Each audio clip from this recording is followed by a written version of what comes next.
This woman's 90 years old. She might never see her home again.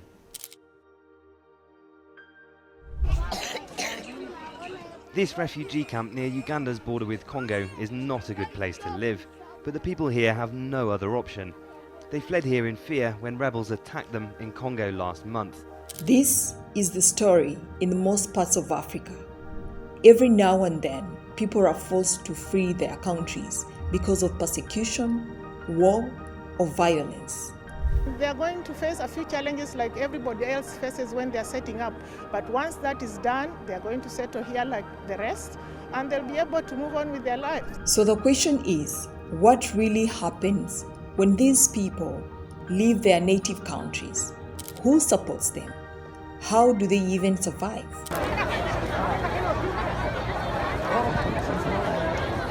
Today, we bring you an inspiring story and deep insights from one of the influential leaders shaping our world. We have a very special guest who is at the far front of humanitarian efforts, helping millions of displaced people find hope and a new beginning. And we are privileged to be talking to the rep and the senior director of the UNHCR. Let's meet His Excellency Mathew Kwesi Crenstil. Mr. Mathew Kwesi Crenstil is the UNHCR country representative for Uganda. He is a dedicated advocate for refugees and asylum seekers. He says, let me tell you one thing. I will not say I was born humanitarian. Sure. I became humanitarian. I mean, through my experiences, what I've seen, the atrocities around the world and what it causes. Join us as we dive into the challenges, triumphs, and the human spirit's resilience amidst adversity. Stay tuned for an enlightening conversation that's not just about policies, but about the people whose lives are being transformed. This is Channel 63, where every African story matters. Africa needs you. Welcome to Channel 63. We are talking about the UNHCR. What is it about? How is it connected to the future of Africa, particularly as the continent works towards Agenda 2063? And we are privileged to be talking to the rep and the senior director of the UNHCR, which is located here in Kampala. And I'm talking about His Excellency Mathew Kwesi Crenstil, who is my brother.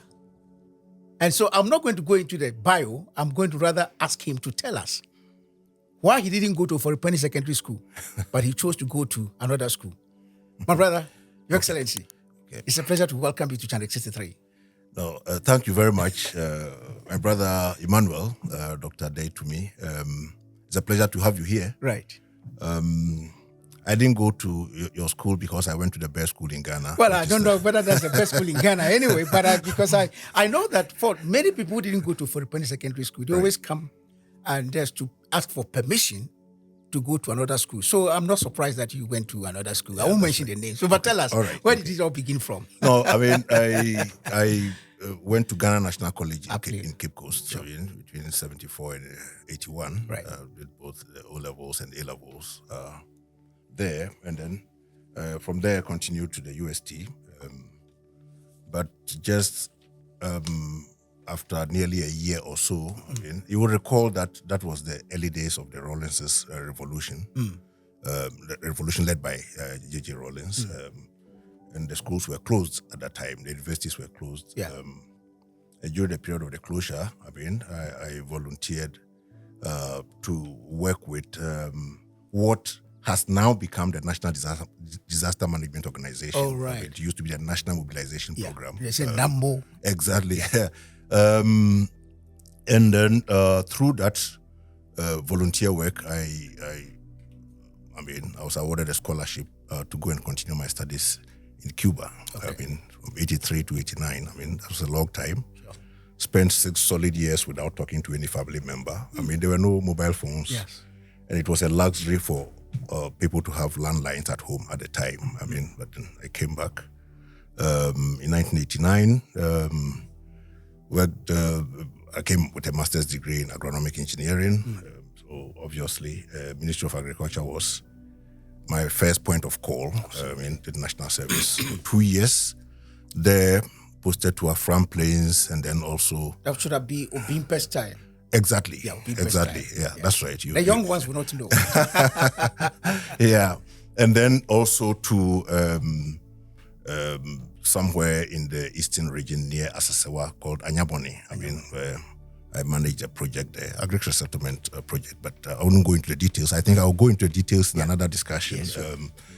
From there, I joined the National Mobilization Program, which had now become a statutory government institution. I mean, when I left several years back, it was just a volunteer organization, let me put it that way.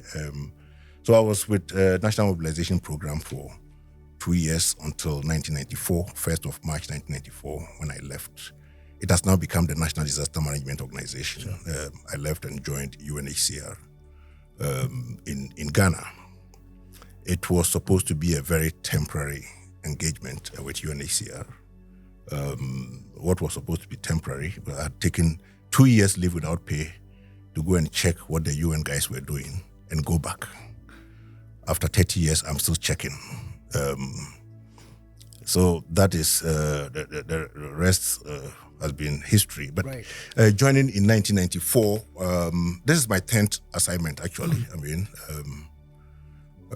I first worked in administration, in finance, and you would ask, how come an agronomic engineer was working in administration and finance? I had to expand my horizons by doing an MBA in accounting, and that earned me entry into the finance and administration field. I did it with the University of Phoenix in Arizona. So from there,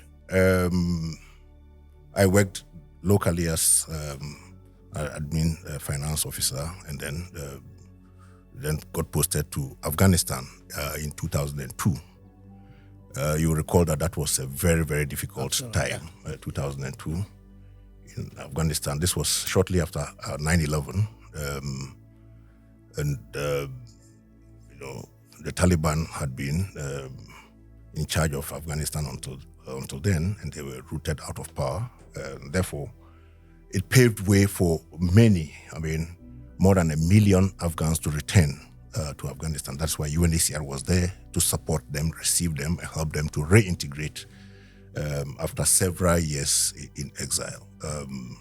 From there, got posted to Guinea. Then from Guinea, back to Latin America as a regional program admin officer in Mexico City, covering 7 countries in Central America, some countries in the Caribbean as well. Back to South Sudan. And South Sudan was very, from Mexico to South Sudan, where I was senior program officer. It was also to receive South Sudanese who were returning to the country after the signing of the comprehensive peace agreement in 2005. So those were happy moments because one could see progress, the birth of a new nation coming up. So I was part of the team that helped to receive the South Sudanese refugees coming mainly from Ethiopia, from Uganda, from all over Eastern Horn of Africa. Then after nearly 2.5 years in South Sudan, I got posted to headquarters in Geneva as a senior desk officer, covering 5 countries in the Central Africa and the Great Lakes region, including Rwanda, Burundi, Tanzania, Gabon, and Cameroon at one point, and also backed up my colleague who was covering the 2 Congos there. And I would proceed from there to Rwanda as deputy representative of UNHCR, mid-2013 until end 2016.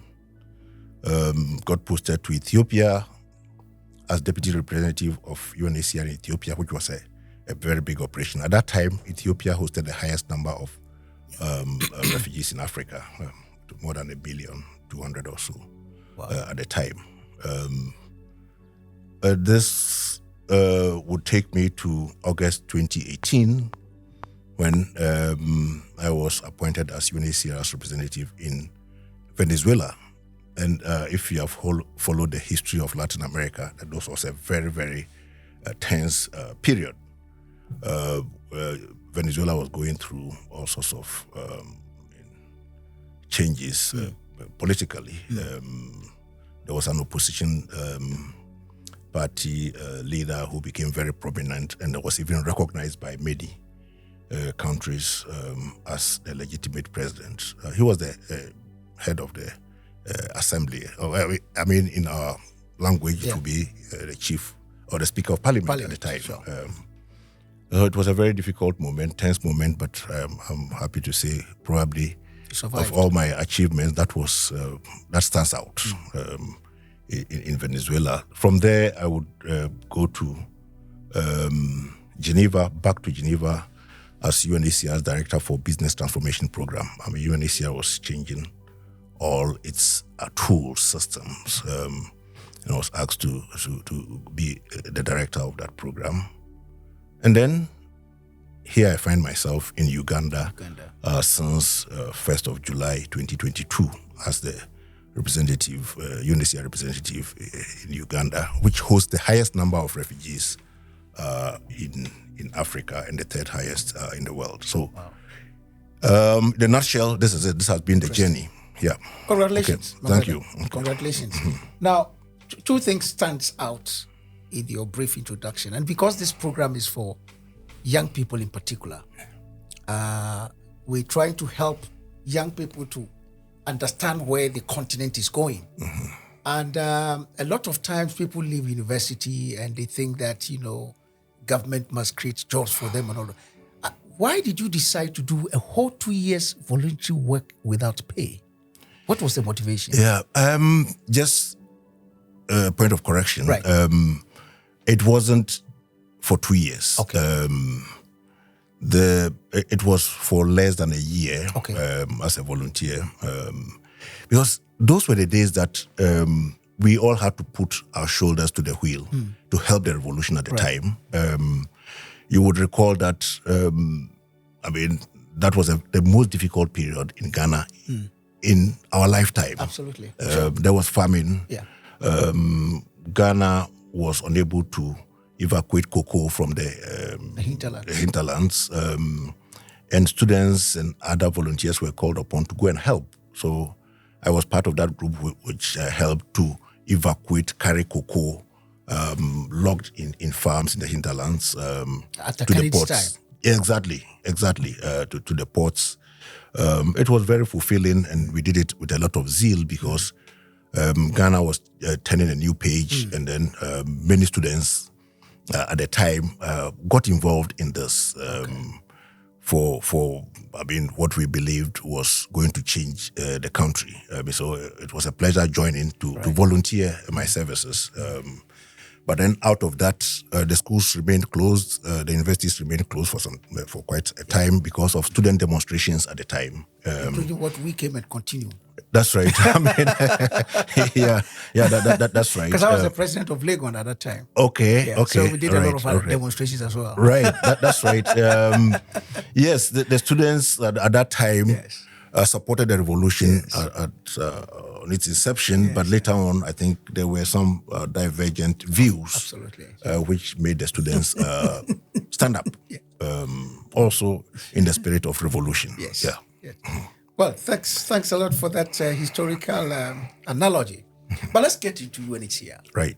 You'll be surprised that for many Africans, we know UNHCR only for refugees. Even me, when I was doing the research for this interview, I was shocked to see the number of programs that you guys are doing. So just tell us a bit about what is UNHCR? What is it about? Yeah. We shall go into the detailed programs and all of that, but take us to, the 1951 convention and then the 1967 protocol. Right. How did UNHCR come about? After the Second World War, let me take you as far back as that. After the Second World War, a lot of people were displaced. Right. Particularly in Europe, a lot of people were displaced. So in 1951, the Refugee Convention came into being, even though it started being enforced or into action in 1954. And that was basically to cover all persons who had fled their country for reasons of race, nationality, religion, political opinion, or belonging to any social group in Europe. And this covered the period up to 1951. So it was meant to be temporary, and it had a limited geographical scope in Europe. But then it was soon to be realized that the problem was far widespread than Europe, and there were other situations that had to be taken into consideration. Therefore, the 1967 protocol, which removed the geographical and time limitation, to include occurrences that happened after even 1951 in other parts of the world. But 2 years after that, 2 years after that, the OAU, the predecessor of the AU, also realized that the particular situation in Africa needed additional instruments to cover. Therefore, on top of the classical definition of refugee, the OAU expanded the definition of a refugee to include persons who are forced to flee or find themselves outside their country due to general violence, disturbance of public order, and therefore cannot avail of the protection of their own country, and therefore are forced to flee. And in all these cases, there's one condition which must be met. Yes, must be met. That is, you are unable to avail of the protection of your own country, and then you are unable or unwilling to return because of the very things why you fled, for fear of those reasons. For fear of being persecuted, either because of your race, religion, nationality, political opinion, or membership of a particular social group. So the OAU Convention expanded the definition of who qualifies to be a refugee. And many of the refugees in Africa now fall in that category. Then, on top of that, UNHCR also has the mandate for stateless persons. You and I, if we don't have our identity cards with us, we feel very restless because you are a nobody without identification. Unfortunately, there are many people who are also stateless because they belong to certain tribes which have not been included in the constitution. How possible? Yes, because in Uganda, for example, we have about 6 tribes or so, made up of about 67,000 people who are stateless, who have not been included in the 3rd schedule of the constitution of Uganda. But they live in the country. They live here. And how is that possible? Living in a country does not grant you. But are they? Let's say there's a particular tribe, or is that what it means? Yeah, that's right. And how can a tribe be in a country but not covered by the constitution? Because we have all migrated from one place to another. And they are Africans. Over the years. They are Africans. Yes, they are over the years. So, if let's say a particular tribe migrated from, let's say, the neighboring countries, it could be Rwanda, it could be the DRC, and so on, migrated here, but they were not part originally of the population of Uganda. By the time they were mapping out who and who under the constitution would be considered as Ugandans, they were not included. I like that. It's interesting. Are there some countries like that apart from Uganda? Of course. This is a widespread thing. I'm asking this because one would have thought that when the colonial master, when they met to demarcate the boundaries of Africa, let's say they were colonial masters, so we would understand that. Yeah. But after 60, almost every African country now, after post-independent, it's almost 60 years. So how Is it possible for us to? I know UNHCR, that's not your mandate, but I'm just wondering, how is it possible for Africans to be in specific countries? They are Africans, but they are not covered by the constitution. No, these are very small minority groups, but they are human beings, who may not even have been known to be living in the country at the time. You get what I mean? They just suddenly appeared. No, they are there. They are there. Small numbers. I mean, there's a lot of it in Latin America as well. They were small tribes living somewhere there, and who may not have even been included in any census at all. Wow. So they were left out. So as you can see, it's not a huge number. So what are our sociologists doing to ensure that these people are? Statelessness can be addressed through legislation. Right. I mean, it's not an issue which is unsolvable. Okay. I mean, when lawmakers agree to make a legislation that covers them. Concern is because if after 60 years of independence, I don't want to believe that these people suddenly emerged about 20 years ago, even if 10 years ago. But that is also to be determined. I wouldn't want to speak for the governments. Right. I mean, the government and the lawmakers have got their reasons as well. When did you actually show up in the country? Is there a majority tribe across the border? It could be that you're from the other country. Exactly. And then only maybe a small group of you migrated here. Does that make you a national of the country? Okay. That is debatable. I mean, but maybe the anthropologists will help. Exactly. I wouldn't go into the details of that. Right. But the good news is that, I mean, we are working well. I mean, with the Ministry of Justice and some MPs to address the concerns. That's for Uganda. Exactly. And other nations as well. Exactly. Where UNHCR is represented. Exactly. That's great. To ensure that everybody has got the right identity. I mean, can identify with a nation. I mean, because then you can have access to a passport, identification card. So they can travel as well. Yeah, you can travel. Otherwise, the downside of not recognizing these people is that you leave quite a chunk of the population who don't have loyalty to any country. And you know what can happen if some people don't have loyalty. They are easy recruits for subversive activities and so on and so forth. I mean, they are also compelled to maybe try to falsify documents because they need identification and so on and so forth. And then even sociologically and even economically, the younger ones within such tribes, exactly. You don't give them the privilege to also exactly. Yeah. So let's go back to this. Yes. I'm sorry for the digression, but this is very important. I'd want to add that, I mean, you said UNHCR, I talked about a mandate for refugees, which everybody knows, I mean, and the statelessness. We are also the protection lead for internally displaced persons. And by this, I mean people who have actually been forced to leave their habitual place of residence, I mean, for several reasons. It could be climatic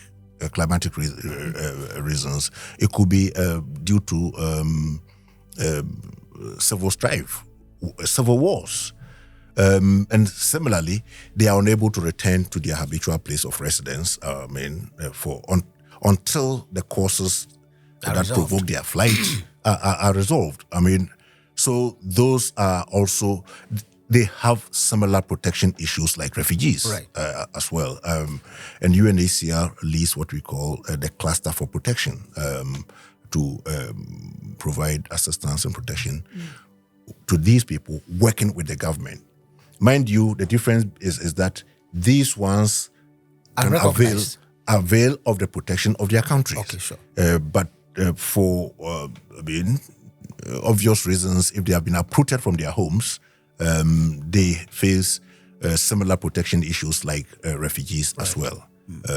And I would go on to say there are others of concern to UNHCR, including those who are repatriated back to their countries after the reasons why they fled are no longer there, and they are going back to their countries. UNHCR would not just support them with transportation and leave them at the border to fend for themselves. Often, countries where there have been disturbances and long civil wars and co would not have enough infrastructure to receive them. So they are of concern to UNHCR because for UNHCR, the most durable solution for refugees is voluntary repatriation. All right. When you go back. So we so tend the to individual promote. have to now say, I want to go back. Exactly. And the UNHCR can. Exactly. You said one. If you don't want to go back, that's your prerogative, then you have to ascribe to the migration laws of the country of asylum. I mean, but then that is another path altogether. If you cannot go back for other reasons, then UNHCR would, working with resettlement countries, would look for another durable solution for you to be resettled in another country, because you may not be able to avail of protection of the country of asylum, even though conditions in your home country may have improved, but you may have a particular case. I mean, this can happen with people with the differences in political opinion and things like that, or belonging to a social group which are not tolerated in their country of origin. Yeah. Okay. Then we have another group of persons who are also of concern to UNHCR, that is the host communities. Because when refugees, enter countries of asylum in large numbers, they have to live somewhere. And often the communities that host them share their resources. Land, of course, being one of the main important resources that they share. Water, basic services. They share all these things with the refugees, and therefore they are also of concern to us, because in order to avoid communal violence and ensure peaceful coexistence between the hosts and refugees, whatever programs you put in place should also take into consideration the local communities as well. And here, let me talk about Uganda's model, which is probably the best in the world, one of the very best in the world. The asylum policy here is very tolerant, and Uganda has its doors open to refugees. Refugees are not kept in camps. They are kept in what we call settlements. Settlements living side by side the host communities. Is it the same as what we saw in Ghana when the Liberians? No. Okay, that's different. No, that's different. What's the difference? In Ghana, they were in camps. Okay. If they are encamped in certain countries, you are required to get permission before you leave the camp. You cannot avail of employment outside the camps. So you don't have freedom of movement. Right. In many instances, they are put there sometimes for security reasons, because they are not sure what you have brought from your own country and things like that. And this is very counterproductive. In the sense that, initially it was believed that, the disturbances may be short-lived. A year or two, you go back home. But, it's been shown that sometimes on the average, you can remain in an asylum country for about 17 years. 17 years in a camp. Young men and women, able-bodied men in camp. Exactly. Like I say, the devil has got a lot of work. In Ghana, exactly. Yeah. So Uganda's example, or policy is exemplary, whereby we have 1.66 million refugees here, mainly from the DRC, South Sudan, some from Somalia, Burundi, Rwanda, Eritrea, some few from Ethiopia. They are all here, and they have freedom of movement and access to the labor market, depending on their qualifications and expertise and experience as well. So it's something exemplary. So is the decision to either create a camp or settlement, that decision, is it the prerogative of the hosting nation, or they work in tandem with UNHCR? UNHCR is in any country on invitation of the government. Right. The government is the host. The government is the one responsible for the protection of the people, of refugees. UNHCR supports governments. Right. And many of these governments have signed the convention, acceded to these conventions, and therefore we work with them to ensure that they respect the conventions that they have signed themselves, and also help them with best practices from other parts of the country or other parts of the world or in the region. So we work hand in hand with government. If the government decides to create a refugee camp, and this was common years back, but for quite some time now, I would say more than 10 years to 15 years, UNHCR has been advocating not to keep refugees in camps because it is counterproductive. I mean, you are not able to take advantage of the expertise. These are a big economic force. A mixture. Exactly. Diversity is really diversity is what has made many great countries thrive as we speak. So it's not productive at all to keep refugees in camps and give them handouts. You stifle their growth and talents as they are in such conditions. Interesting. So I'm happy you've taken us through these things. Tell us a bit about the internally displaced people. How are they different from, should I say, a typical refugee? What's the difference? A refugee is a refugee. Right. So it's coming from outside. A refugee is somebody who has crossed the borders of his or her country. Right. Because of founded fear of persecution because of race, religion, political opinion, nationality, or membership of a social group. Right. And is not able to go back or unwilling to go back because of this fear of persecution, and is unable to avail of the protection of their country of origin. An IDP has not crossed the border. Okay. Move from one part of the country to another where they would be safer. So an IDP situation in terms of international protection, it's not there because, he or she avails of the protection of their country of origin. That's why it's called internally displaced persons. But like I said earlier on, they have similar protection issues because when they are grouped together, sometimes even IDP camps. You get what I mean? IDP camps. They are subject to all sorts of vices and all sorts of so is it possible, dangers. For example, you take a particular country where somebody says, I don't like where I'm staying, and then the community can decide to, knowing that UNHCR will take care of them, to cause what we call artificial commotion, just so that they can be moved to another settlement. That will not qualify. Like I said, it must be it could be climatic reasons. Sometimes or civil war. Or civil war. Civil war, and you are forced. Okay. That's why we call them. They are all forcibly displaced persons. Internally displaced persons are forcibly displaced because of circumstances, either climatic or security concerns, and therefore they move from where they are to another place without crossing the border. Once they cross the border, then they may seek asylum as refugees. And it's the prerogative of the country of asylum to grant them that status. UNHCR works with countries to grant refugee status. Yes, exactly. It's the prerogative of the host governments to do that. On your website, the statistics show that 76% of refugees now are hosted by low and middle income countries. That's right.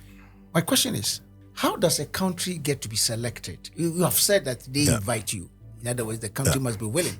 Are there some things, some indicators you take to make sure, this country is really ready to be? Not at all. How does a country?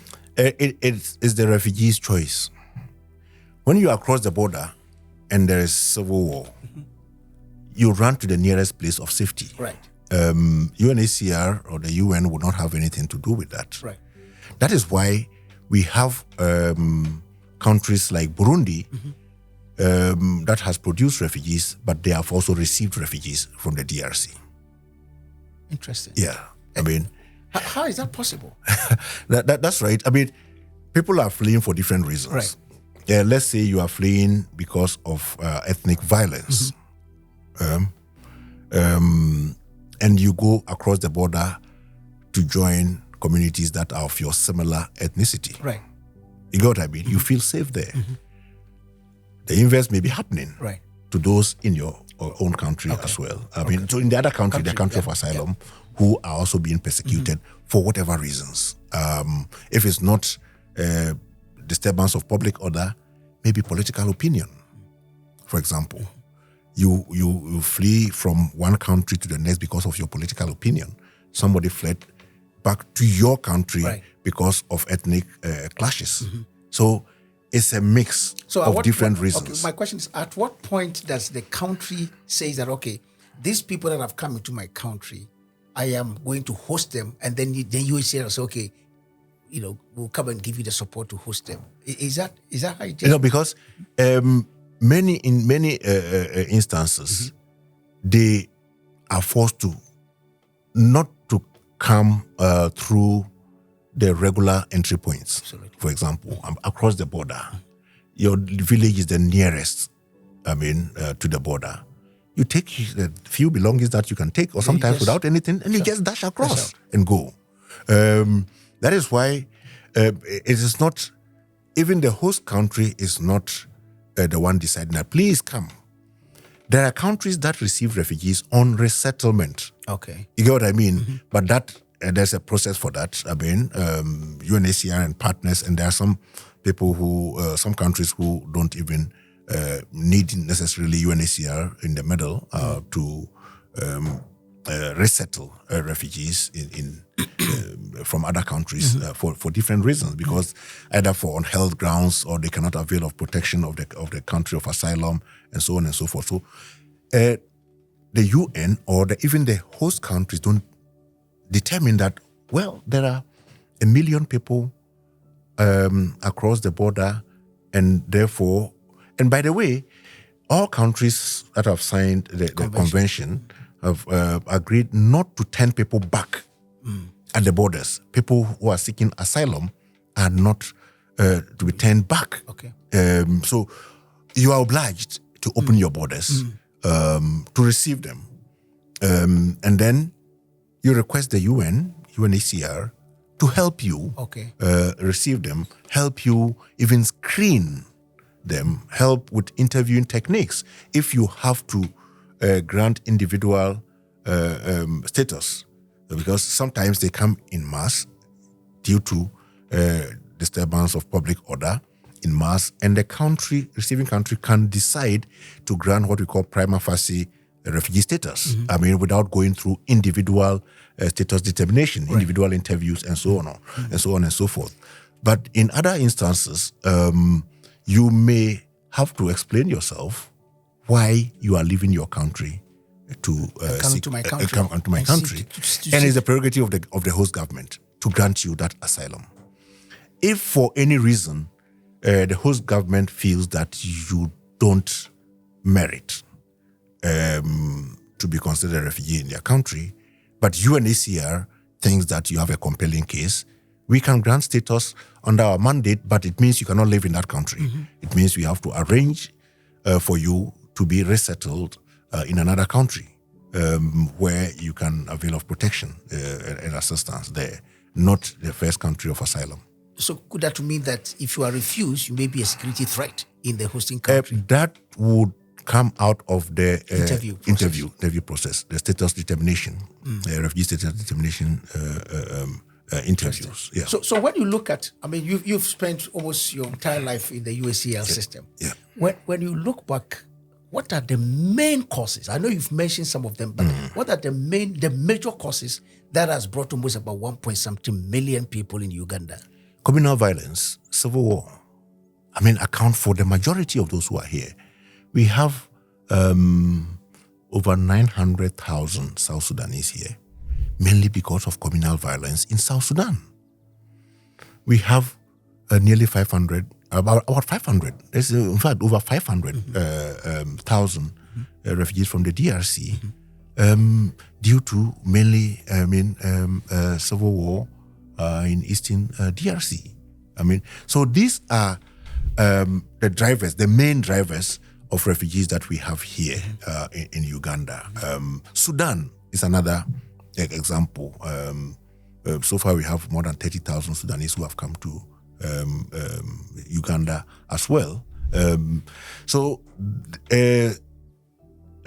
the public disorder, disturbance of public disorder, civil wars account for the vast majority of persons who have come to Uganda to seek refuge. There are others with different reasons, according to the definition I gave you earlier on. So I guess what is baffling me, UNHCR has been in existence since 50s, and these issues continue to perpetuate. Is there any? Let's take the case of the DRC, Sudan, and all of that. Is there anything UNHCR is doing for us to address this main causal effect? Yeah, it is not only UNHCR. Yes. This has been the Secretary General's main job to ensure peace. Yes. Once there is peace, like I told you, the majority of the refugees here have come because of disturbances, sure. War, disturbances. I mean, if that is addressed, I mean, the vast majority of persons who are fleeing their countries to seek asylum would go down considerably, go down. So we are all involved in advocacy to ensure that there is good governance in the countries, in our different countries, so that the main causes of the flight of refugees is addressed. I mean, good governance and good politics, I would say, because many refugees are fleeing as a result of bad politics in their own countries of origin. And therefore, with this addressed, it is likely that the drivers of refugee situations would really go down considerably. It is linked to some of the other reasons which also cause refugees to flee. Differences in political opinion. Why should you flee from your country because you have a divergent view? There should be tolerance. And I'm glad that in Ghana, for example, I mean, I think our democratic experiment is working. I mean, freedom of speech. I mean, people are able to air their views. Sometimes when you hear things that on the media, you have, shivers. But once people do not have where to vent, then anger, their frustration. Yes, it's like a pressure cooker. I mean, you keep putting fire under a pressure cooker without a vent. I mean, very soon it's going to explode. I mean, so tolerance. I mean, freedom of speech. I mean, essential ingredients to ensure that different opinions are tolerated, and so that people have at least an avenue to address their issues. Otherwise, unconventional methods would kick in. My question is, I mean, you guys are actually handling the if you like call it the outcome of all these conflicts that are being perpetuated in all our continent here. What is the discussion between you guys, the UNHCR, of course, under the UN organization, and the AU, for example? What did they listen? Do they read your reports? And what do they tell these presidents? They do read our reports. We have a representation. Why are we not solving these issues? Yeah, we have a representation at the AU. Right. We have a representative at the AU. But, I think Africa is going through very turbulent times until we settle. If you look at what happened in the 70s, for example, the incessant coup d'etats, now we don't have them anymore. Now we have semblance of democracy, right, in many of our countries. And refined coup d'etats. That's right, semblance of democracy, right, which require a lot of improvements as well. I mean, because even though governments are no longer being overthrown through the barrel of the gun, if there is election rigging, I mean, it's another form of coup d'etat in one way or the other. To ensure that we have clean, and fair elections is key. UNHCR does not work alone, and our work is apolitical. Yes. But yet it has political implications. You have neutrality. Yes, it has political implications because in order to be able to provide humanitarian assistance, you have to be neutral. We have other organs of the UN that are more specialized in addressing some of the governance issues. Exactly. And therefore we work with them. So we, like you rightly said, we deal with the outcome of some of these issues. Bad governance and so on and so forth. But thank God that we are having others who are also specialized in this, who have the mandate to do this, and we work hand in hand with them. We engage in quiet diplomacy as well. But we should not be partial. Because if you are mediating between two warring factions and at the same time providing support and assistance to those who have been victims of such clashes, then your neutrality is compromised. So we try as much as possible to stay neutral so that we can provide protection and assistance to those who are affected. So I guess we can conveniently say that perhaps even youth unemployment can even be a cause of these conflicts as well. So when these refugees come to your camps or settlement areas, are they taking through some skills development programs towards their rehabilitation or whatever? That's right. Okay. Can you walk us through some of the programs that that they go through? Currently, as we speak, the employment rate of refugees is about 29% compared to about 64% of the host communities. Wow. Which is very, very low.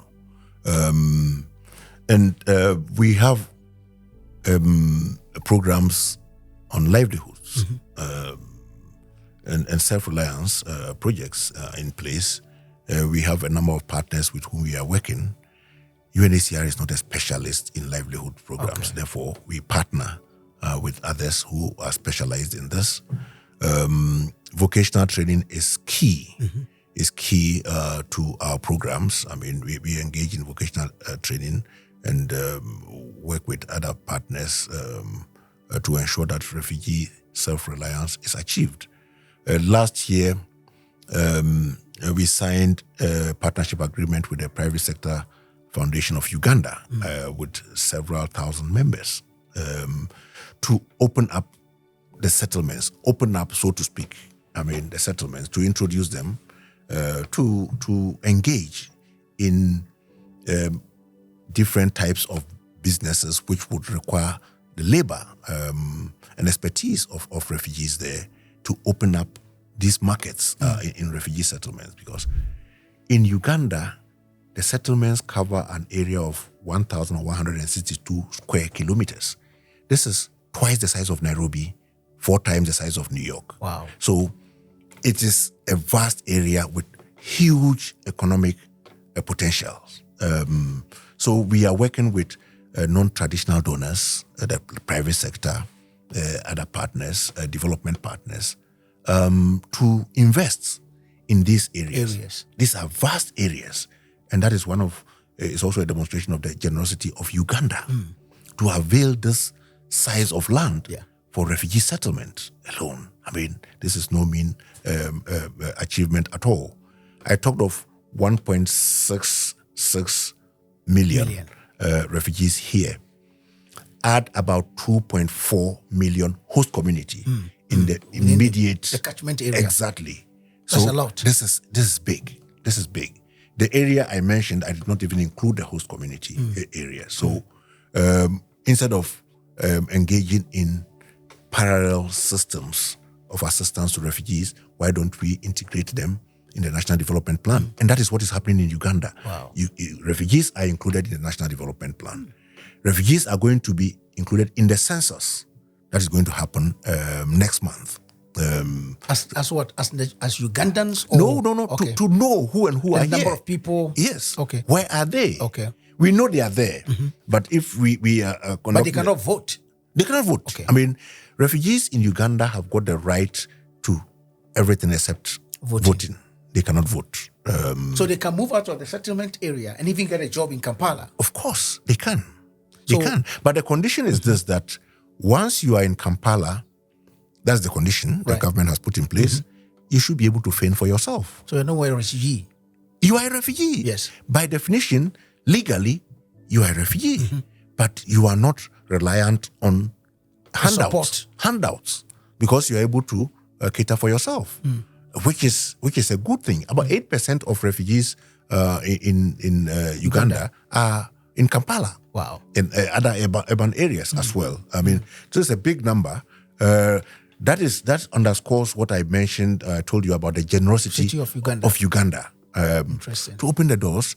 For people. Let's talk about what then is the commitment of UNHCR first to the refugee themselves, and then to the country, the host country, like say Uganda. The commitment is the support that we provide the government. What kind of support is that? Support for provision of basic services, education. Right. Because the education facilities do not serve only refugees, but refugees and the host community. Right. Water systems. Let me give you an example. In 2018, we used to spend about $18 million on water alone per year, because water had to be tracked from one place to another. Refugees were coming in their numbers and so on and so forth. Last year, we spent only a little over 3 million. This year, we have budget for about 2.5 million or so, because we have managed to, working with development partners, to integrate water systems for refugees in the national system. Wow. Yeah, that is where the humanitarian development nexus is really at play here in Uganda. You see it live happening. And also the education facilities, working with the Ministry of Education, we have what we call the Education Response Plan, covering education facilities in refugee settlement and host communities. We are working since 2018 down, when we put in place what you call the Comprehensive Refugee Response Framework. The World Bank has engaged. The World Bank is a development partner. And now the World Bank is engaged in the refugee response in the refugee hosting areas. Interesting. So they have what we call the window for hosting refugees, something which was not there before. And this is also based on what we call a protection note from UNHCR to the World Bank that enables them to release such funds. In Uganda, from 2018 down, the World Bank has released over $1 billion for refugee hosting areas. So thanks to the collaboration that we have, UNHCR, the World Bank, and the host and Uganda, to ensure that this funding for development activities, to ensure that these communities are resilient enough to be able to host refugees and the host communities as well. So there is a lot happening in that regard. We continue, of course, our normative work of ensuring international protection for refugees remains. Legal representation, when refugees fall in trouble, who helps them, who assists them in the courts. Yes, we are working. Yes, we are working with partners.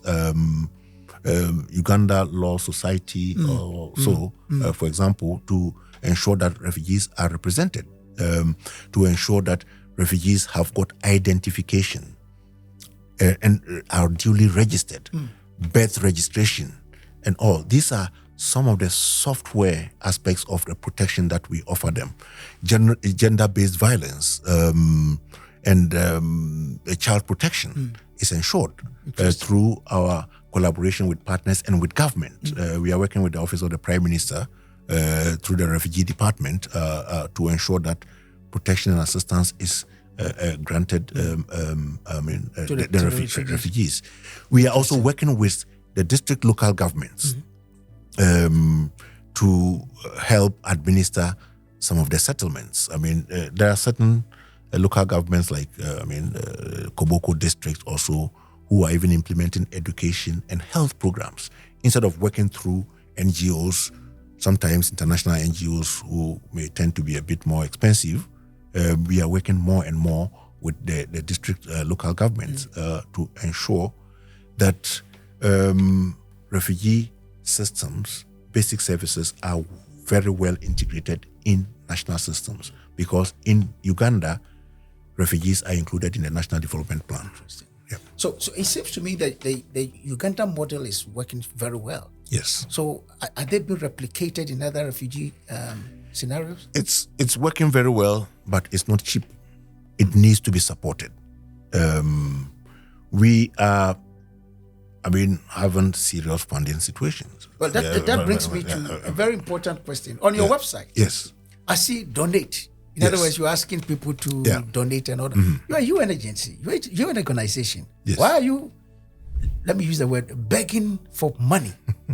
Yeah, interesting. UNHCR's funding, almost all of it comes from voluntary contributions. That's how the organization has been designed. Right. Voluntary contributions, therefore, we have to advocate for resources to support the government. But unfortunately, we have the same donors who are supporting all the humanitarian operations around the world. Yeah. So whenever there is a new situation like Gaza, for example, like Ukraine, it's like taking from one pocket and putting it in the other. Robbing Peter to pay Paul. Exactly. But we have to remind everybody that not to forget about the old protracted situation. Right. Because until we solve the root causes of such problems, refugees will continue to flee. Right. In the last 2 years alone, about 300,000 new arrivals have come to Uganda. From where? From the DRC, from South Sudan, from Sudan. We have from Eritrea, from Somalia. They are coming. I'll come back to that. But Yes. Let me ask a very interesting question. Yeah. Can the young African would say just $1? Can he also donate to UNHCR? No amount is too little. And if they do, what do they get in return? Do you give them like plaques or? If you are donating, you will be recognized. How is the recognition done? Yeah, we have, those who donate significant sums of money, we have visibility items, for example, to make them visible. That donated by this. We have it on our website. Right. We have it in our briefing kits and everybody. And we acknowledge and thank them for donating generously to the cause of UNHCR. Yes. So in the African can also donate? Yes, but we have a criteria. Okay, what's the criteria? Because you cannot take money from everybody. Okay. It has to be clean money. Of course. Yeah, it has to be clean I'm talking money. about the average African that says, let's say, well, I want to share my lunch with refugees, but it's in the form of, let's say, 50 cents. We would have to do some due diligence to ensure that support is not tainted in any way at all. At all. Because, yes, we need resources, but it has to come from the right sources. Okay. I didn't click the donate to see what the details are. So because then what you are saying means that if I click donate, it might not necessarily mean put my credit card there and then just donate. There are small sums that can be donated. Right. For clicking the list. The link there. When you sleep, or you've been in HCR for more than maybe. It's for 30 years. 30 years, Yes. 3 decades. Do you ever see the end of these problems on our continent? In other words, if the problems were solved, you'll be out of a job. Of course. That is Do you want to be unemployed? That is how we are designed to be. We have to work ourselves out of a job. But you have been there for 30 years. Yeah, because the problems are not getting So you're solved. praying that the problem never gets solved. It's like the carpenter who makes the coffin. The coffin. So to speak. No, On a serious note, yes, you wouldn't. Nobody would want to see. Let me tell you one thing. I will not say I was born humanitarian. Sure. I became a humanitarian. Through my experiences, what I've seen, the atrocities around the world, and what it causes. I was in Ghana when the Liberians came. And I saw Exactly. it. Nobody in their right senses would wish for this to continue. Pregnant women and old people. Exactly. dehumanizing. Every sane, normal, well-meaning citizen would not want to see refugee numbers increase or the number of displaced increase. So we are supposed to work ourselves out of a job. Before UNHCR, I was working elsewhere. I would have been doing something elsewhere if I wasn't in UNHCR. Sure. So it's a shame that the numbers continue to increase. And therefore, I mean, we have to manage the situation and also work and advocate for the causes, the root causes of refugee problems to be addressed. Otherwise, it keeps going up and up and up. In 2019, we had about 12.5 million forcibly displaced persons in East and Horn of Africa alone. Wow. Today, or last year, as of last year, we had about 15.5, nearly 3 million more newly displaced persons in a period of 5 years. This is unsustainable. Wow. It's unsustainable. I mean, so we are getting overwhelmed, actually, with the increasing numbers, and therefore the need for more and more resources to address the protection and assistance issues of such large numbers. So our plea is for those who are causing these atrocities to stop, sit and reason.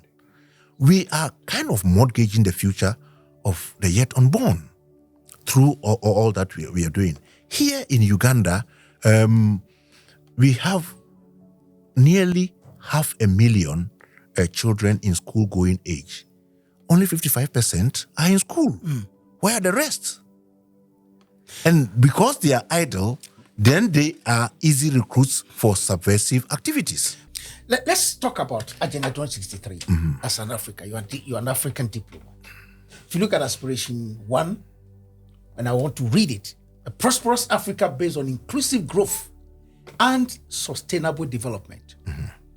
Aspiration 2, integrated continent, politically united based on the ideals of Pan-Africanism. Agenda, we can go on and on and on. My question is, sir, my brother, from the lenses of UNHCR, is there hope for Africa? There is hope. There is hope, but certain conditions must be met. What are the conditions? The conditions, like I told, good governance. Good governance is key. How do we ensure this good? We've been talking about good governance for more than 30 years. Yeah. Is it attainable? You would relate to this proverb that you cannot stop running when the one chasing you has not stopped. Absolutely. Exactly. So we have to continue. We don't have to lose hope. If we lose hope, then what is left? We don't have to lose hope. Is it a mirage? No, I am optimistic. I'm optimistic that, especially with the youth coming, that's why I am a strong advocate to invest in the youth now.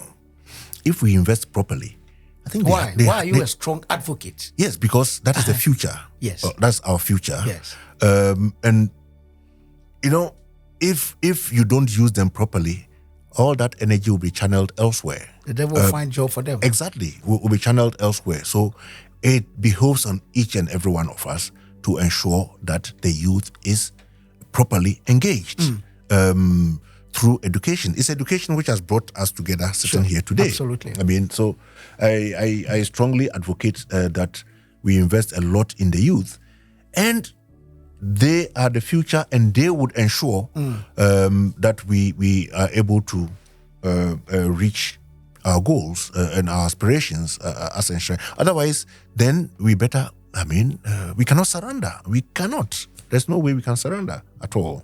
So if you were to outline within the spectrum, the standpoint of, from the standpoint of, let's say, good governance and all of that, what 3 things that you think African leaders need to do that can help us to not only silence the gun perpetually, but also to ensure that this Agenda 23 is achieved and the youth are involved? I would talk about internal revenue. Okay. And fraud, corruption. That's interesting. Yes. I'll bring your accounting out. Yes, tell us about it. No, fraud and corruption. There is a lot of revenue generated internally. Where does it go? We hear every now and then people entrusted with the resources of their countries stashing millions of whatever currency abroad. And many seem to go unpunished. So it is becoming more and more a norm. This must be stamped out completely. we cannot always go with a cup in the hand begging at all when we have a lot of resources internally. If you can easily see when people are living above their means. Absolutely. You can see it. If you enter politics because you want to get rich, you are in the wrong place. But accountability is an issue. So how do we get accountability down? If we don't ensure that through our democratic structures, yes, unfortunately, I mean, it will be done otherwise. But they are there on the paper. On the paper. Almost every constitution. But discipline is key here. I tell you, when I joined the revolution then, Yes. evacuating cocoa and things from the hinterlands, that was the aspiration. But what do we see? I mean, so how do you link the current uniform on youth unemployment? Somebody made one of the viewers who watch our programs posted something, and he said that most of the public officials we have in Africa are people who are boys in the men structure who are struggling to acquire the things they couldn't get when they were young as boys because they were deprived of those things. What's your thought on that? But it is greed. Fortunately, and I will not mention names here, there are some good examples in Africa. Absolutely. I mean, there's no doubt. Yes, there are some good examples. So it's not all lost. Good examples of accountability. I mean, that we see. We have to learn from those good examples. And then decry the bad examples, which is more and more becoming the norm. So I would talk a lot about internal revenue and judicious utilization of our resources. And stamping out corruption. Yes, stamping out corruption. I mean, without that, how can we always go begging for resources when we know the leakage that is happening right in front of us in our own countries? This is something that must be abhorred completely. My current position is not a political position. Yes, so I mean, I'm a humanitarian. But you're an African. Yeah, I'm an African. You That's have why. children. That's why I'm concerned. Yes. I'm concerned. And that's where it will end. You can't go further. That further than giving some specific, actions that ought to be taken. Yeah, that's why. I mean, we continue discussing this, and we continue to condemn these practices. Right. And I'm sure our children, the younger generation, will take it up.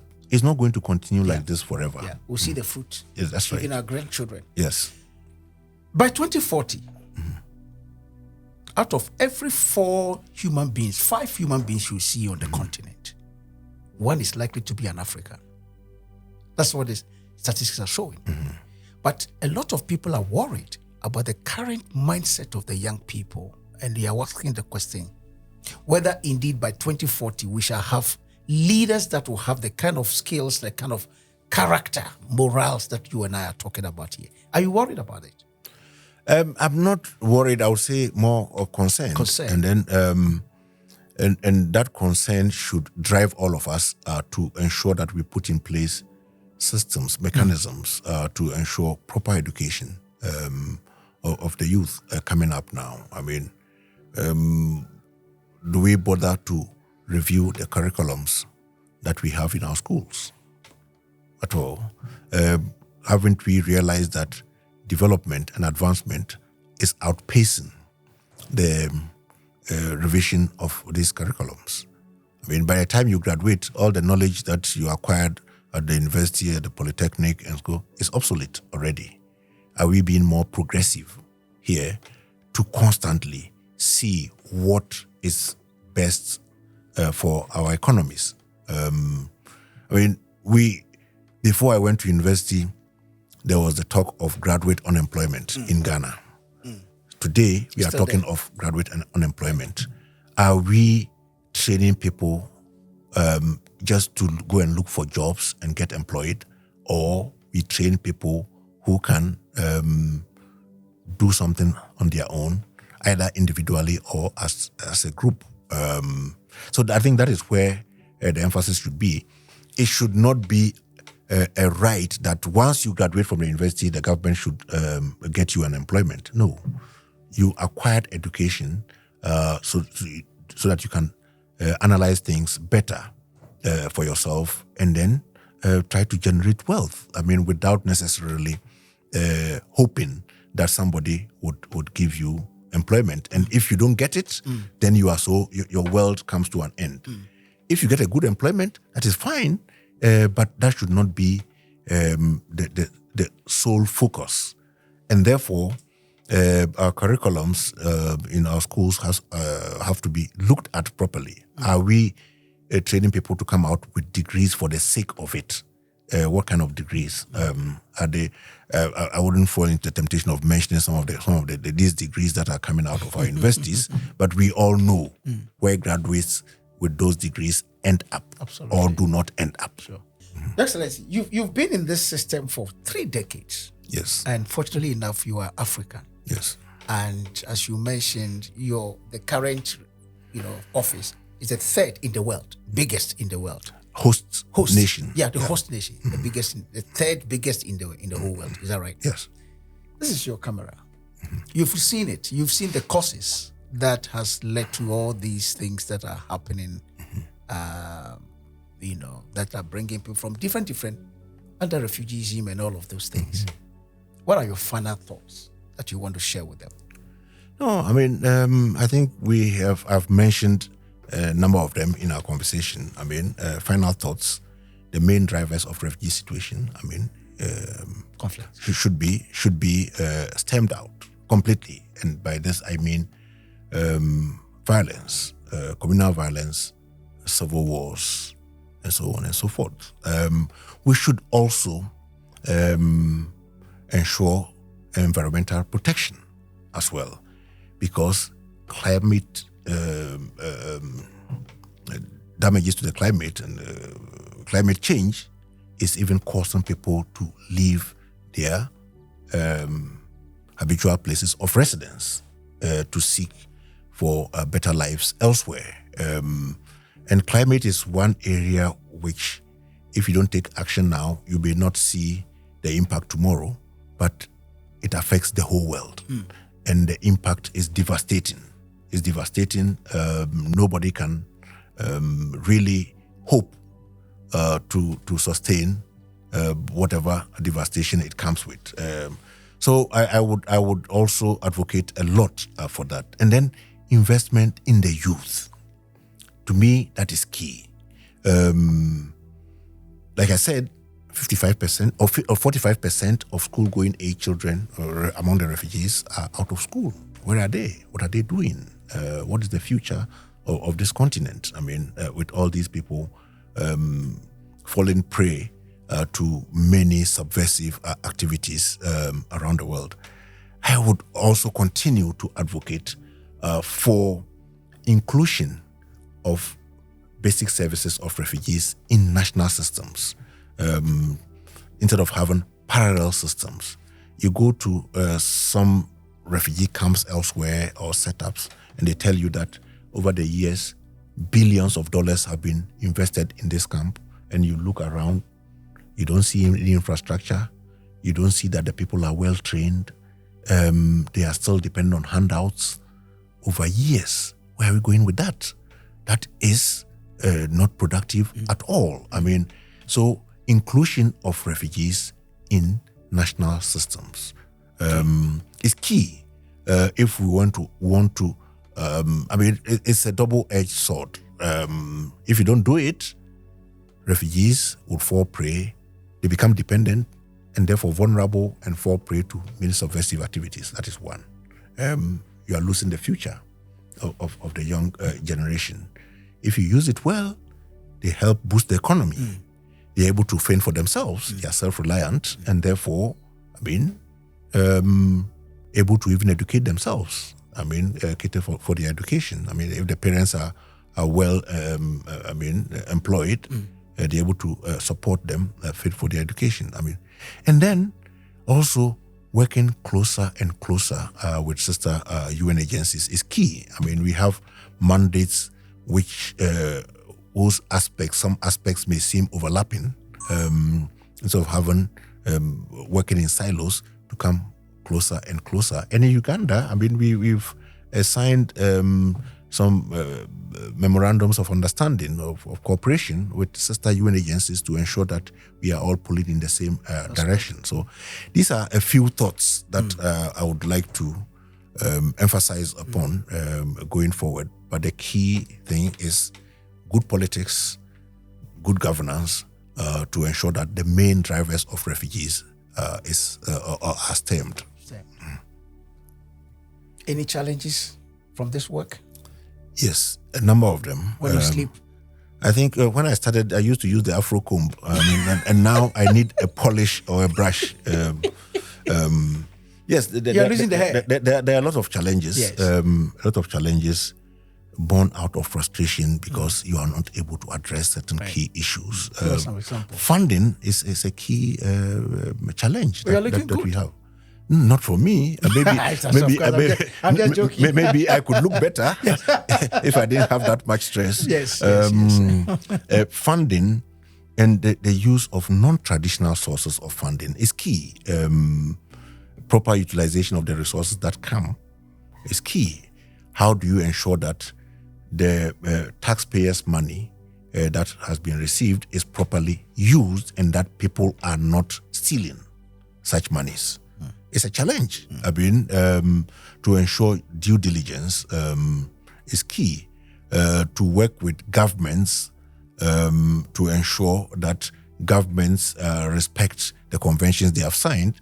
Unfortunately, in Uganda, I don't have that issue. I've had it elsewhere.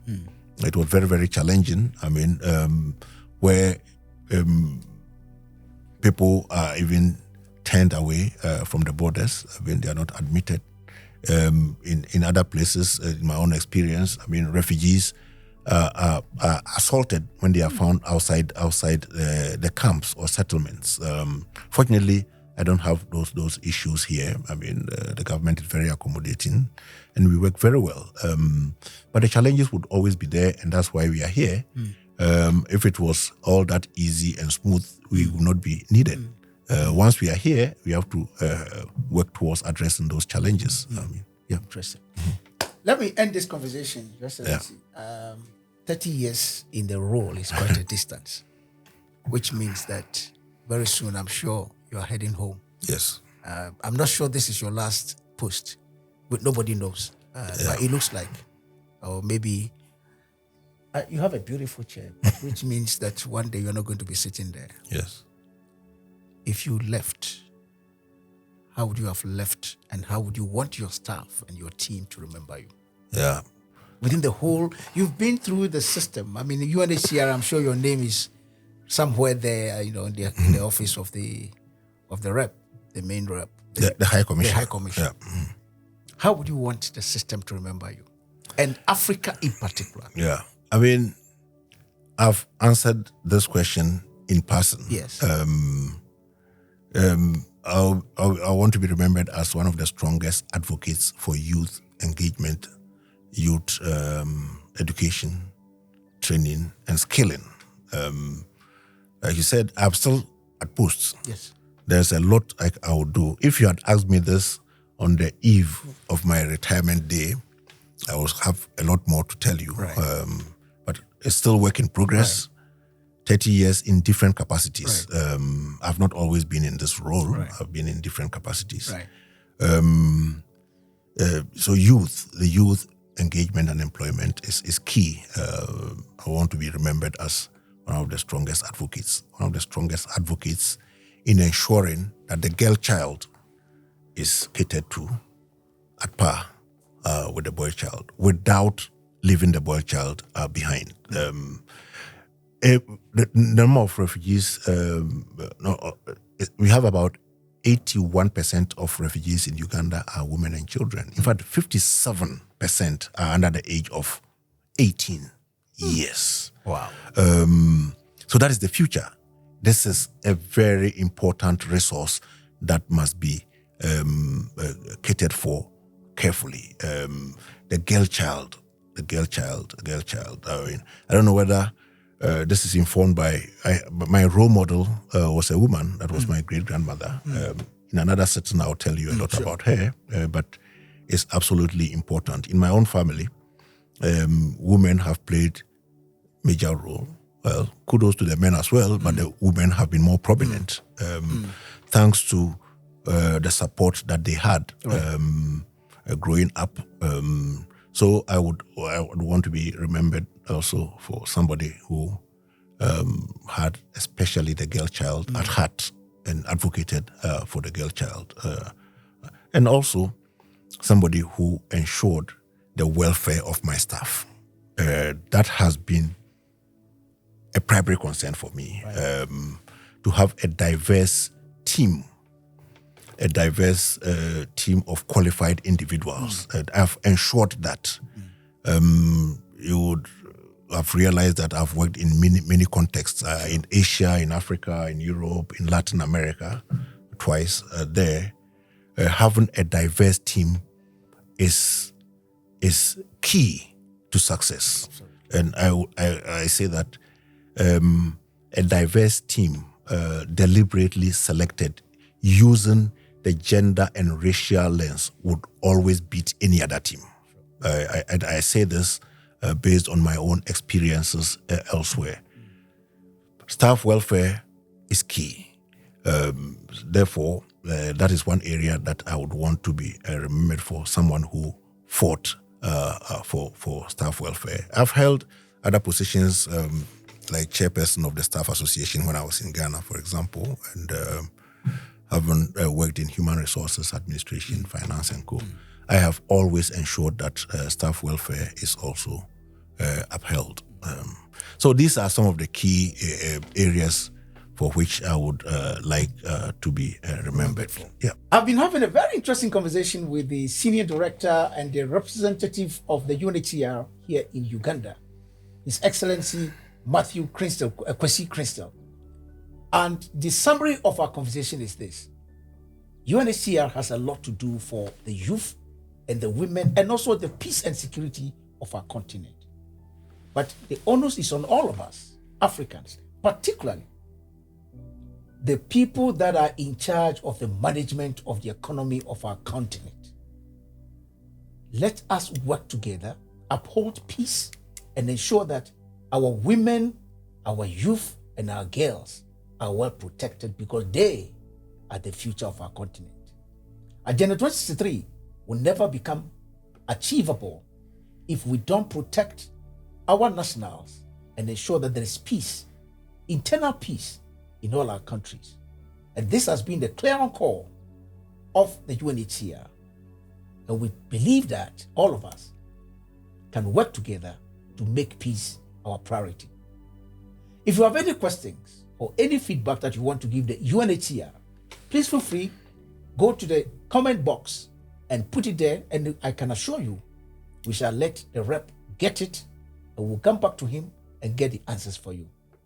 This is Channel 63, and thank you for watching. We'll come your way another time. My name is Emmanuel Dayton, your host. Africa needs you.